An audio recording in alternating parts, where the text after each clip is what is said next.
શિવરાત્રિની ધામધૂમથી ઉજવણી થઈ રહી છે। ભવનાથમાં મેળામાં ભક્તોની ભીડ છે। ભવનાથમાં ભજન ભોજન અને ભક્તિનો ત્રિવેણી સંગમ છે। ભવનાથના મેળામાં લાખોની માનવ મેદની ઉમટી પડી રહી છે।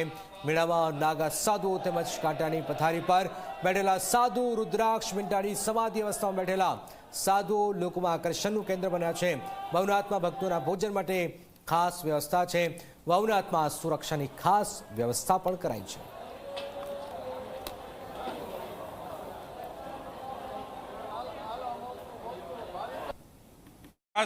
શું મહત્વ રહ્યું છે અને શું ભવનાથ મંદિર દ્વારા આયોજન કરવામાં આવતું છે? રવેડી છે અને શાહી સ્નાન છે, સાધુ મહાત્મા છે, એમની સાથે વાત કરીએ। આપનો પહેલા પરિચય આપશો મહાત્મા। मैं श्रीमंत सचिव गुप्तगिरी जी महाराज श्री पंच 10 नाम जूना अखाड़ा, मेरा कार्य क्षेत्र उज्जैन त्र्यंबकेश्वर है। महाराज जी ये बताइए, आज भवनाथ के ये मंदिर के खाते महाशिवरात्रि है, तो मंदिर को लेकर खास करके नागा साधुओं को लेकर रवेड़ी और शाही स्नान क्या है और उसका महत्व क्या है, और खास करके शिवरात्रि का महत्व क्या है वो भी दर्शक को समझाएगा। नमो नारायण।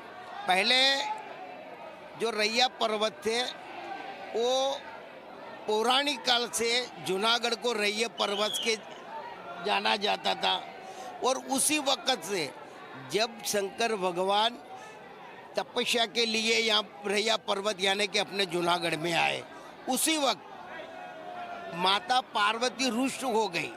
मतलब कि भोलेनाथ को देखा नहीं, तो उन्होंने नारद जी के साथ संवाद किया और बोले भोलेनाथ जी कहाँ गए? तो भोलेनाथ को ढूंढने के लिए पार्वती मैया को संवाद नारद जी से हुआ, और नारद जी ने बताया कि जूनागढ़ यानी कि रैया पर्वत में वस्त्र प्रतेश्वर दादा, वहाँ जाके आप तपस्या करो तो आपको जरूर महादेव जी का समाज कहाँ है वो मिलेगा। तो पार्वती जी माता यहाँ आते हैं, यहाँ तपस्या करते हैं। तपस्या के नाते यहाँ शंकर भगवान के उनका मृग चर्म है नीचे छोड़ देते, तो मतलब कि तसल्ली कराते कि मैं यहाँ हूँ। तब पार्वती माता जी और सभी देव देवताओं को तसल्ली के भगवान को साक्षात है, फिर से तपस्या करते।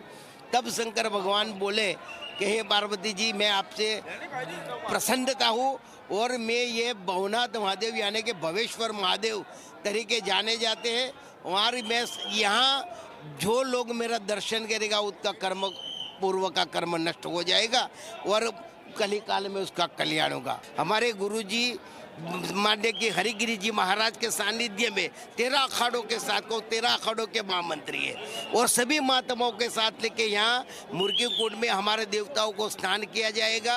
देवताओं को प्रतीत करके वहाँ फिर महाराज जी यहाँ जलाभिषेक करेंगे। उसके बाद हमारे सभी महात्माओं यहाँ मुर्गी कुंड में स्नान करते हैं।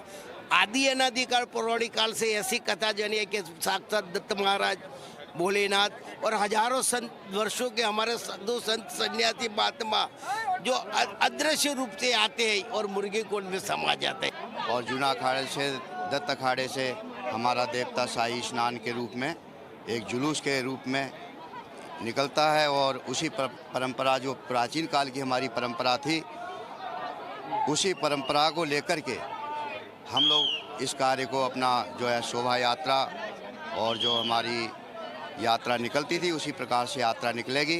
सभी अखाड़ों की सहमति से जूना अखाड़ा इसकी, और आवाहन अखाड़ा और अग्नि अखाड़ा, तीनों अखाड़े मिलकर के इनकी डोलियां जैसे देवता चलते थे, उसी प्रकार से प्राचीन परंपरा के अनुसार ये हमारा देवता स्नान करेंगे।